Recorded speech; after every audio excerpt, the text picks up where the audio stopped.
Bismillahirrahmanirrahim. Assalamualaikum warahmatullahi wabarakatuh. Halo sahabat Irma semuanya.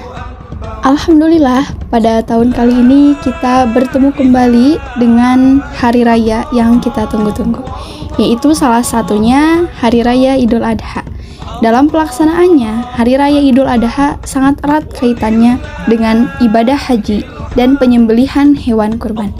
Tapi, tahukah kalian apakah kurban itu dan bagaimana ketentuan kurban dalam ajaran Islam?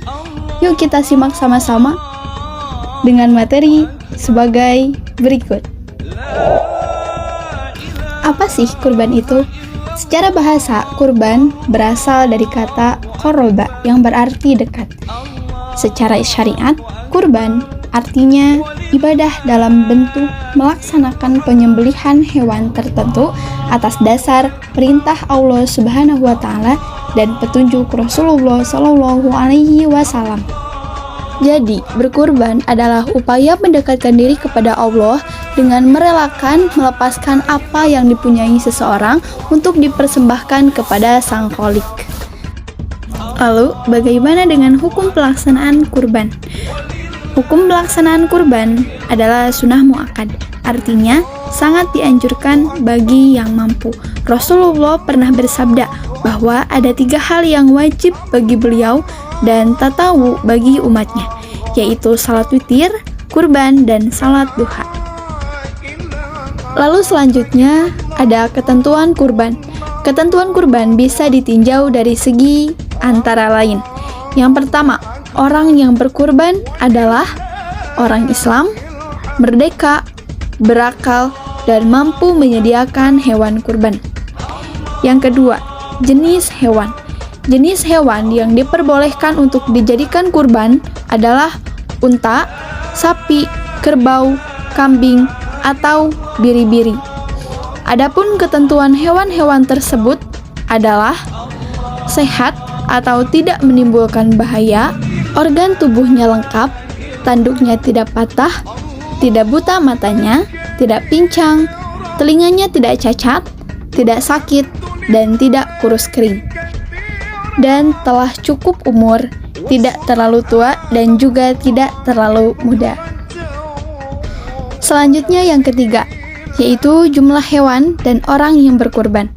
Untuk jenis hewan unta, sapi, dan kerbau boleh untuk kurban sejumlah 7 orang. Sedangkan untuk kambing dan domba hanya untuk 1 orang.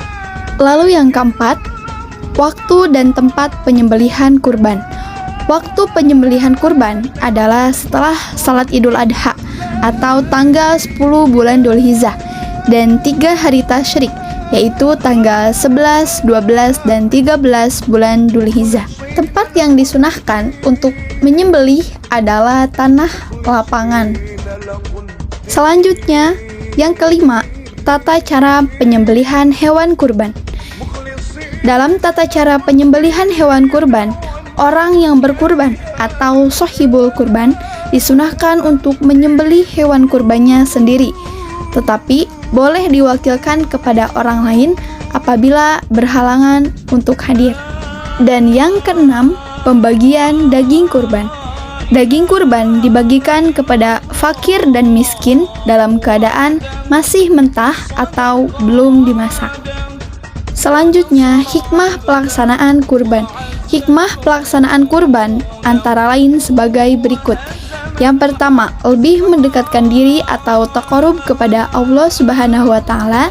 Yang kedua, melatih diri agar bersikap dermawan dan tidak kikir. Yang ketiga, mendidik diri untuk lebih peduli kepada sesama. Dan yang keempat, menjauhkan diri dari sikap tamak, rakus, dan sewenang-wenang kepada orang lain.